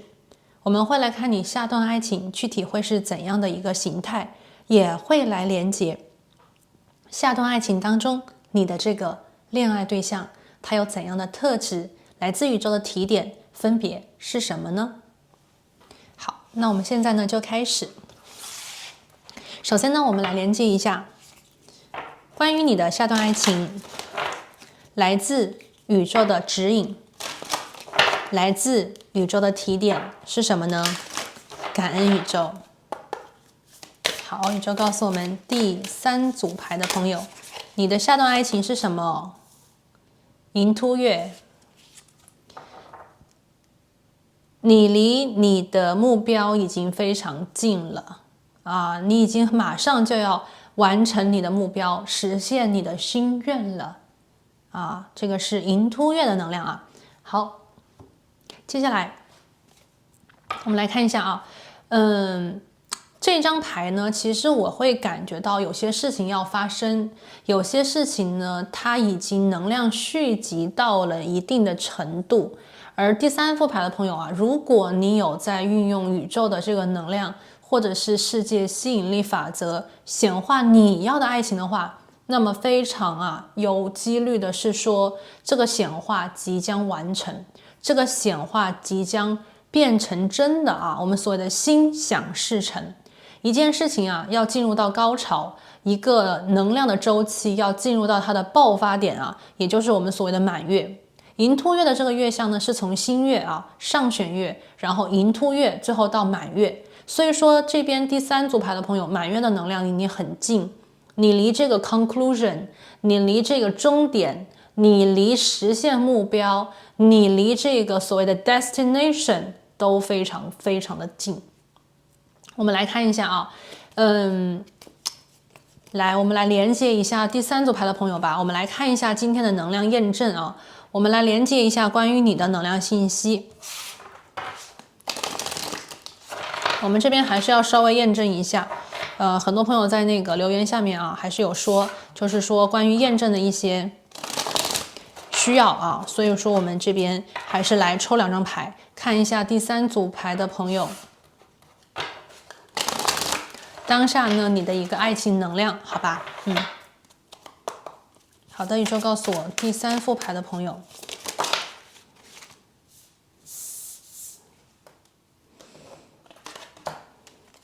哇 ，OK， 第3组牌的朋友啊，这个能量是什么呢？这个能量是宝剑2和宝剑3。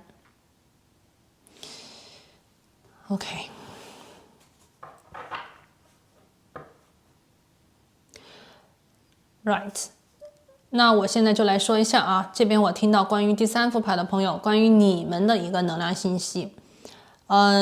我听到的啊，第3副牌的朋友，我觉得你们要涅槃重生。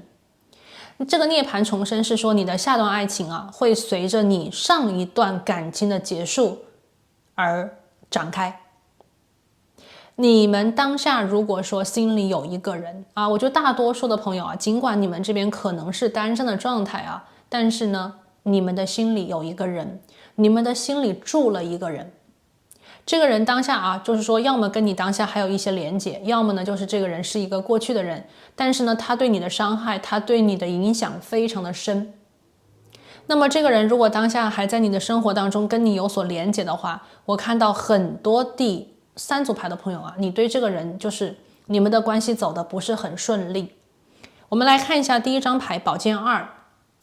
2条蛇缠绕在一起。本来是件好事情的啊，2个人都是蛇，一个是青蛇，一个是红蛇，2个人挺好的啊，大家可以做个伴，大家可以一起去生活。但是呢，我们却看到的是这2条蛇非常的僵硬。本来蛇啊是很柔软的，对吧？可以这种弯绕啊，或者是可以这个所谓的缠绵。但是呢，这2条蛇明显给人的感觉，它比较的刚硬，它比较的所谓的僵硬啊，它比较的僵硬。当下这2条蛇，你看它的这个眼睛都是闭着的，他们2个人这个所谓的想解开这个结搭，却不得已解开。而在这个蛇的中间的地带，我们看到了光亮，是在说什么呢？就是有些事情啊，我们不能用眼睛看，可能很多事情我们确实要用眼睛看，我们需要去理性的对待，我们需要去看事实，我们要去比较这个条件，对吧？分析这个利弊。但是面对感情的问题的时候啊，我们真的不能够只凭理性，有的时候我们必须得通过自己的直觉，通过我们的心告诉我们那个最正确的方向，以及那个最终极的解答。所以说当下如果说第3组牌的朋友，你的心里有一个人，或者是说你当下有这样子的一段关系，可能是暧昧关系，可能是这个情感关系啊，那么我看到的是你的这个状态跟他的这个连结不是特别的好。也许你们2个人呢在走一条所谓的没有解答的，或者是没有出路的一个方向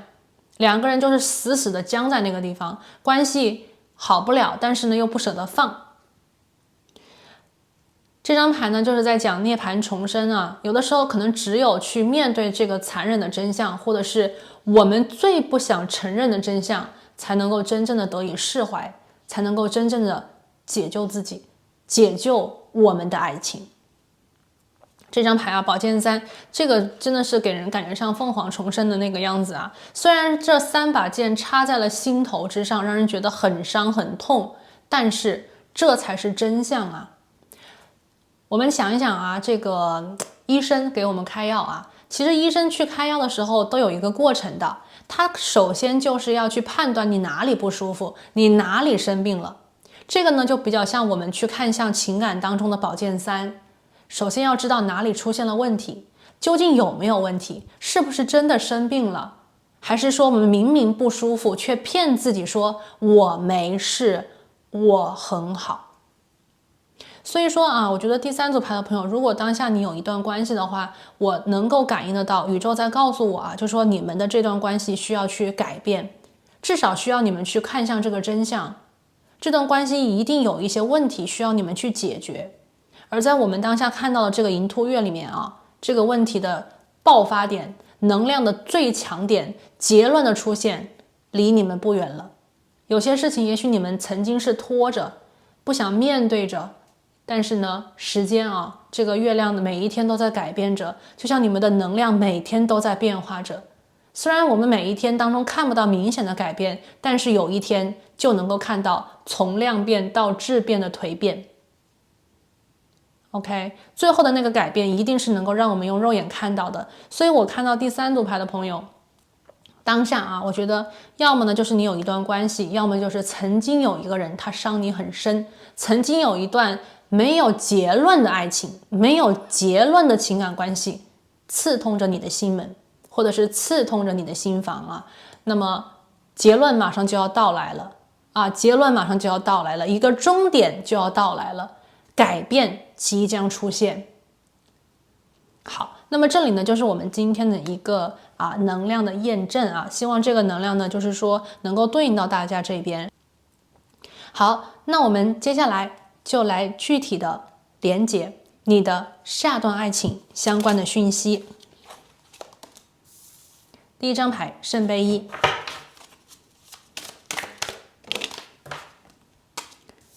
第二张牌宝剑六的逆位，第三张牌权杖国王的逆位，第四张牌金币骑士的正位。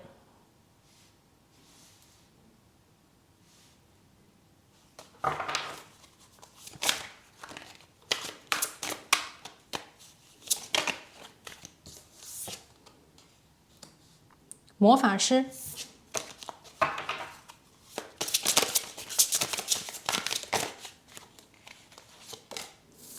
金币三的逆位，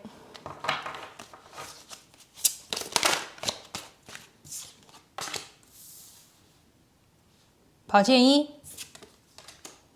宝剑十。好，牌底啊，14号牌节制牌。看一下啊，选择到第三组牌的朋友啊，你的下段爱情究竟是如何的模样？来自宇宙当下给你的提示指引分别都是什么呢？首先啊，我真的有觉得啊，第三组牌的朋友这个能量非常非常的强烈，就是说你的下一段爱情啊，它其实是在你结束掉之前的一段不是特别好的，不是特别开心的，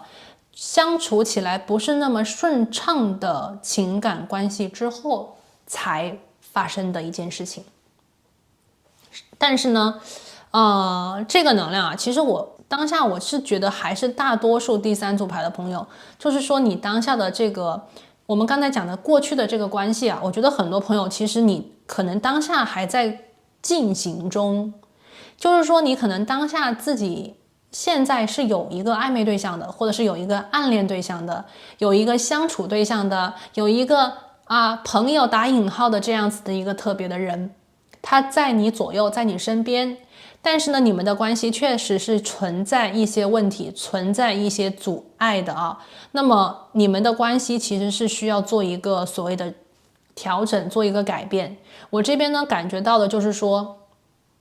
大多数的朋友啊，我这边看到非常多的这种重新开始然后结束的能量啊。你看宝剑一、宝剑十、圣杯一，对吧？这都是全新的能量，加上这个魔法师1号牌，都是在讲一个新的开始，都是在讲一个新的创造，一个根据你自己的想法创造出来的一个新的东西，对不对？所以说啊，我看到的当下的情况啊，有些朋友如果说你真的是有这样子的一个人的话，那么非常有可能就是说你的下段爱情啊，要么呢就是全新的一个对象，因为我这边看到了圣杯一，要么呢这个新的开始就是要跟这个人结束掉，就是说结束掉当下的一个不是特别好的连接，或者是你觉得让你看不到出路的、看不到希望的连接之后才会发生的啊。当然了，那这边会不会有些朋友说，跟这个人的关系，两个人最后是重新开始呢？有可能啊，有可能，但是这个对大家要去依靠自己的这个事实的情况去对应了啊。那么我这边看到大多数的朋友，宝剑十啊，你跟这个人必须得彻底的结束掉一些东西，才能重新的开始去建造。所以说，可能大多数的朋友都要经历这样子的一次过渡啊，所谓的结束、过渡、新的开始啊，它这个东西是一个过程啊，无论是完全新的恋人，还是说原来的对象啊，都是有存在蜕变的这个能量的。那么就算是原来的这个人，那么无论是你还是对方，也都需要在这样子的一个过程当中彻底的改变自己，改变他自己，你们才有可能去所谓的遇见你们的爱情。好，那我们现在就来看一下了啊，关于这个下段爱情究竟是怎么回事。我们看到下段爱情当中，第一张牌就是圣杯一。我觉得很多朋友啊，将重新的进入到一段新恋情当中，或者是进入到自己的一个新的情感的状态里面去。如果当下我们看到的是很多的纠结，当下我们看到的是很多的不解，当下我们看到的是很多的矛盾、痛苦、挣扎的话，完全不用去谈所谓的幸福和快乐的话，那么下一段爱情将会是一段幸福、快乐、美满的情缘。我们这边啊，非常明显能量的变化，当下全部是宝剑元素，可是你的新恋情当中，你的下段爱情当中却是圣杯元素，所以这个改变是非常大的。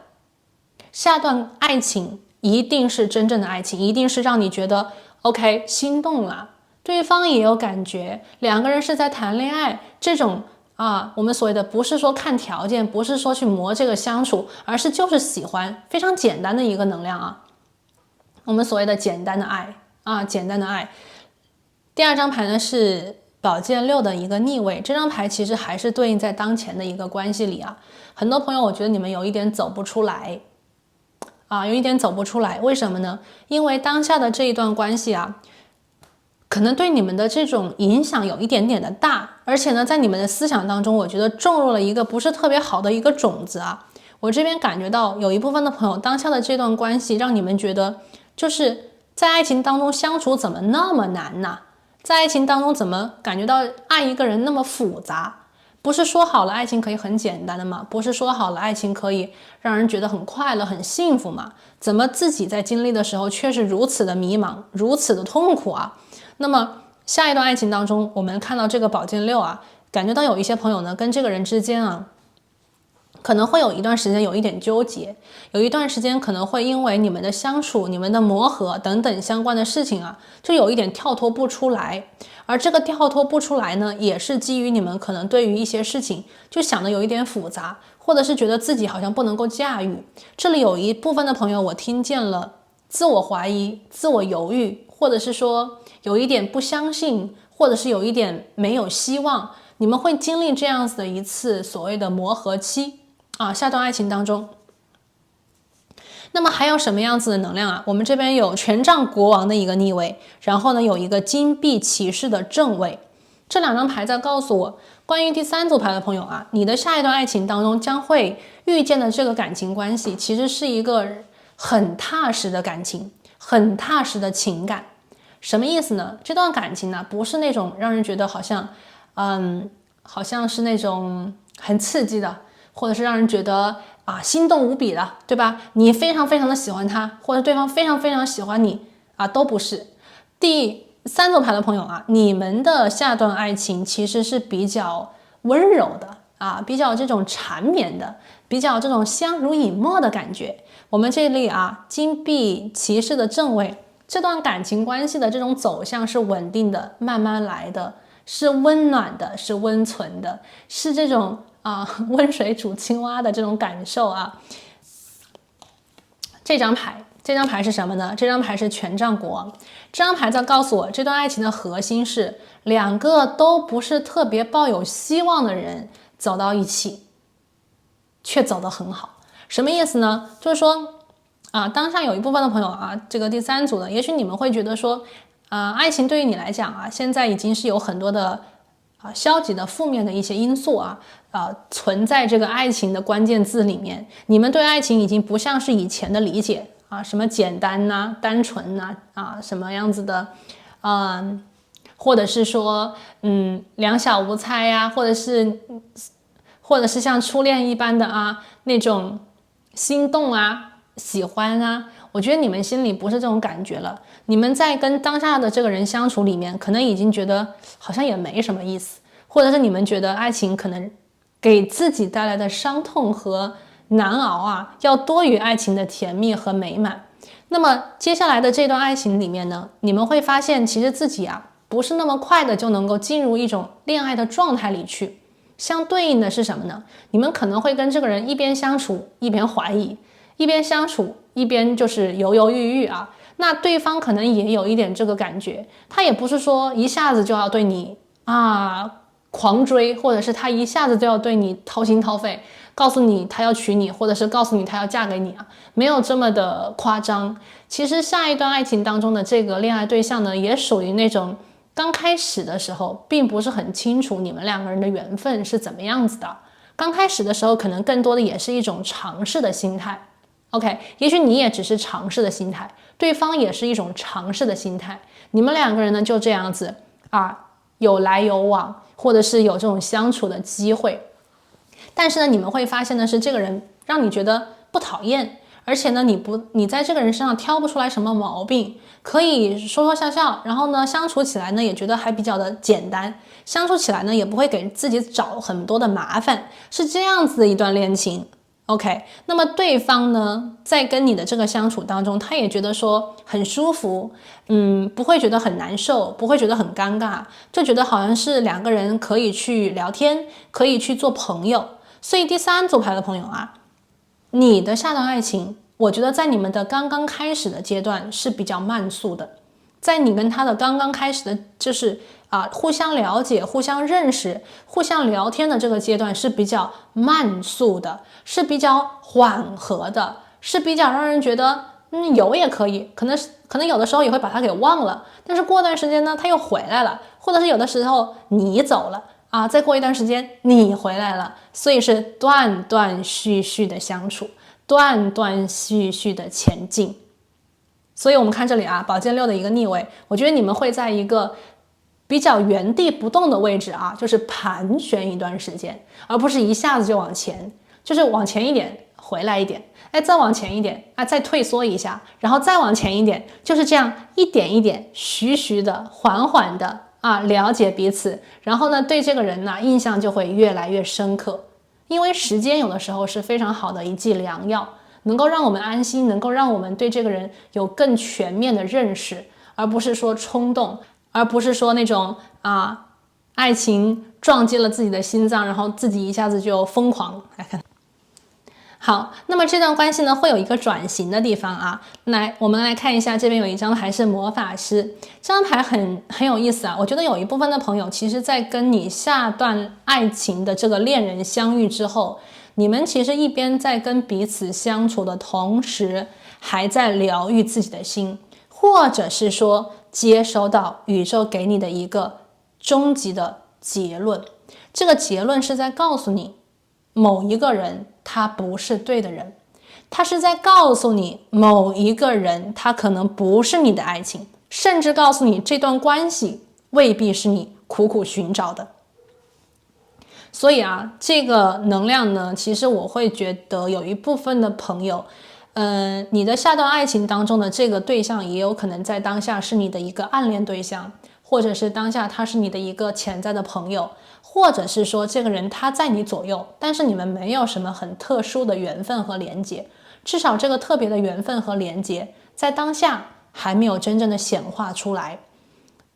因为呢，有一部分的朋友第三组的，也许在你的情感关系当中还有一笔没有清算的东西在等着你清算，或者是当下在你的情感的这种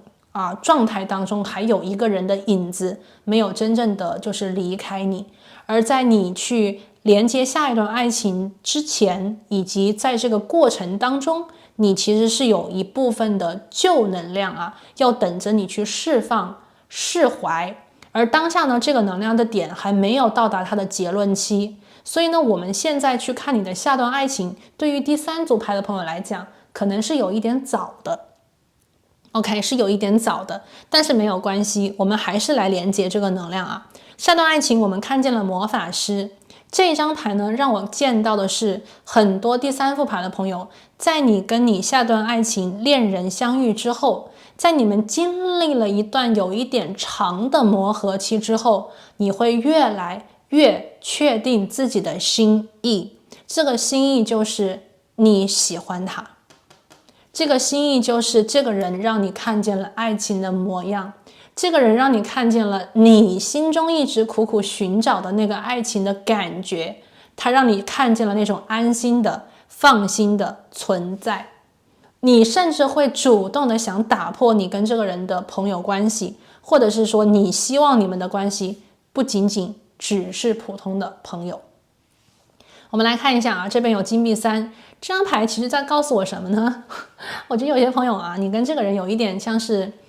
因为是朋友嘛，所以有的时候可能更加放得开，有的时候因为是朋友啊，所以说话的时候呢，可能更加的不会有那么多的掩饰。就好比讲啊，你跟你的闺蜜，你跟你的这个男闺蜜、女闺蜜说话啊，干嘛的时候，可能不会加很多的请啊、谢谢呀、对不起呀这些礼貌的用词，而是可能在讲滚，或者是说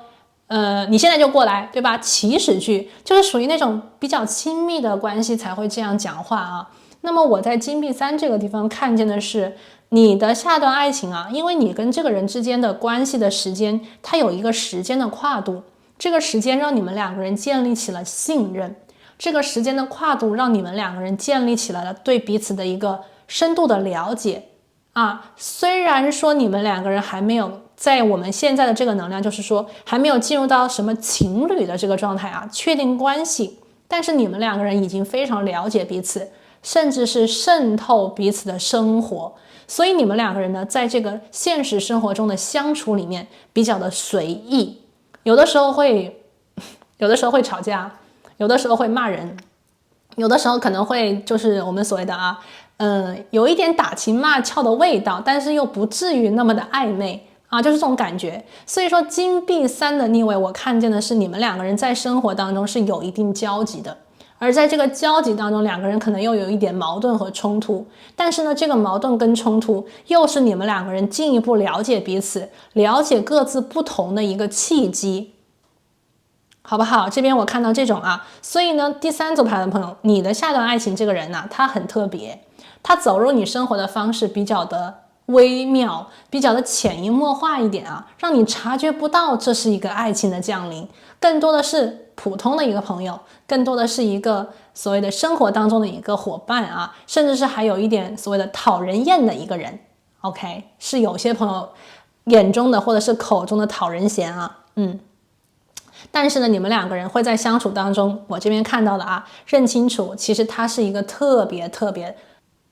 有趣的灵魂，或者是说你们会在一段时间的相处之后啊，认清楚其实这个人在生命当中，在彼此的生活里是一个非常不同的存在。我这边看到了宝剑1、宝剑10，因为这个人的出现而真正的结束了过去曾经的情感，因为看清楚了这个人跟自己的缘分，以及这个人在自己生活当中的重要性，而真正的去斩断了曾经不应该留念的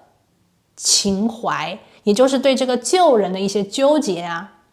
怀念啊等等相关的一系列的能量信息，所以是新的出现才真正的把过去的那个缘分斩断。因为新的出现，所以才意识到原来那个人早就离自己远去了，原来自己早就心不在那个人的身上了是这样子的一种比较像从朋友变成恋人的这种感情哦。那我们现在呢有看到的星座射手座，然后呢有双子座、处女座我们这边第一个呢是射手座，第二个呢是双子座，第3个呢是处女座啊，这3个星座可以给大家参考。好，我们来看一下，这牌出的很快啊！来，这个人的个性，哇，英雄，这个人是英雄，女英雄男英雄啊，这个人，这个人个性，宇宙说他是一个英雄，他是对一段旅程非常的有热情，或者是个人的力量，使别人获得力量啊。什么叫英雄？什么叫女英雄啊？英雄的能量呢，会让人觉得这是一个很有个性的人，对不对？而且呢，英雄一般他都有目标，而且英雄一般是比较喜欢挑战的。所以说第3组牌的朋友啊，我们抽到这张牌呢，我感受到的是关于你的下段爱情啊，就是你会遇见的这个恋人，他是一个不怕挑战的人。为什么会是这样子的一种个性出现啊？因为我看见的是当前可能有一部分的朋友，你们在执着一个人，你们在执着一段关系，你们在执着跟某人的一个缘分当中，但是呢，因为你的下段爱情出现了一个英雄这样子的人啊，所以这个人呢，他可能会攀山越岭啊，因为这个攀山越岭它是有一个过程的，它是有难度的，它是需要比较长的时间跨度来真正的我们所谓的登顶，或者是真正的达到一个目标，实现这个英雄之路，对吧？完成英雄之旅。所以我见到的是这个人他会攀山越岭啊，让你看见的是他的诚意，他会攀山越岭啊，让你看见的是他也很优秀，他值得被你爱。所以这个人他是以一种默默的方式让你看见他是一个很特别的人，他是一个值得你珍惜的人，他是一个值得你放弃过去的一个人啊，这个就是第3组牌的朋友，这个英雄或者是女英雄的能量信息。所以你们2个人的缘分很持久啊，非常的持久。你们2个人有的时候会吵架，你们2个人有的时候会断联，你们2个人有的时候可能会闹脾气。虽然你们2个人不是情侣，但是朋友之间也是会发生口角的，朋友之间也是会生气的，就如同你们2个人啊，有的时候你们相处的很愉快，有的时候你们意见不合会吵架，甚至2个人有的时候心情不好还会 OK， 我们这边看见的啊，意见不合的会闹一些情绪啊，对吧？弄得2个人都很尴尬，弄得2个人都非常的后悔啊。那么在这些所谓的缠绕里面，你们就会加深你们的情感，在这些所谓的缠绕和困难里面，你们就会加深对彼此的信任和了解。所以这条道路，这个爱情之旅是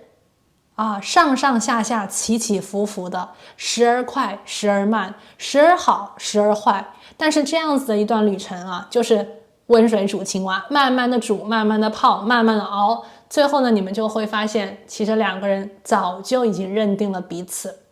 这段爱情其实出现的很早，但是我觉得你们可能需要一段时间才会真正的意识到你们的爱情其实就在你们的身边，就在你们的眼前。好，所以呢，这里是第3组牌的朋友关于这个恋人最后我们来连接一下你的天使，你的守护天使对你的下段爱情有什么样子的特别指引，我们来听听看。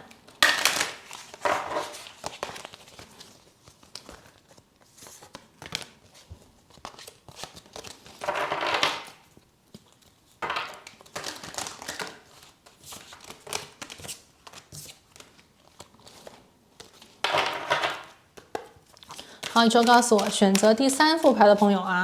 来自你的守护天使有什么样子的重要提示，关于你的下段爱情。感恩。第1张牌 Ask your angels， 去向天使祈愿，去问天使你心中的这个问题，去问天使，去寻找这个天使对你当下心中问题的解答。有些朋友当下你心中可能有疑问，当下你心中可能有困惑，那么这个问题的解答不仅仅是通过你跟外界连接到这个能量，或者是你去问别人，更多的是来自于你跟你自己的对话。我们去讲守护天使啊，它是一个灵，它是我们的一个守护者，但同时呢，这个我们所谓的守护天使，它跟我们在一起累生累世的时间很久，那么我们就跟它之间有特别的默契和缘分，我们内心的真实它都知道，所以有的时候也许我们会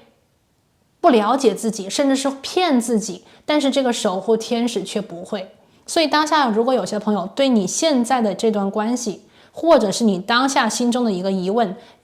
不是很清楚，想得到解答的话，宇宙在这边告诉你啊，你的守护天使他知道这个答案，你去静下来去问这个守护天使，守护天使会告诉你会告诉你他的想法，会告诉你他的建议，会告诉你是怎样是如何。第二张牌是对你有帮助的人，我觉得第三组牌的朋友啊，你的下段爱情将遇到的他是一个会对你有帮助的人，他对你的帮助在你的生活里，他对你的帮助在一些小事里，但是这些帮助却能够真正的有意义的帮到你，使你成为一个更好的灵魂，使你成为一个更加美满的幸福的人。所以说我觉得真正好的爱情啊，它不仅仅是让我们觉得爱情很甜蜜，爱情很浪漫，真正好的爱情是一段能够相互帮助、相互扶持、相互支持的一个感情关系。所以第三组牌的朋友，你的下段爱情值得期待。那么今天呢，就是我们为你连接到所有关于下段爱情的信息，希望这个信息呢能够帮到你啊。那我们今天呢就先讲到这边，提前祝你们好运。那我们下期再见，拜拜。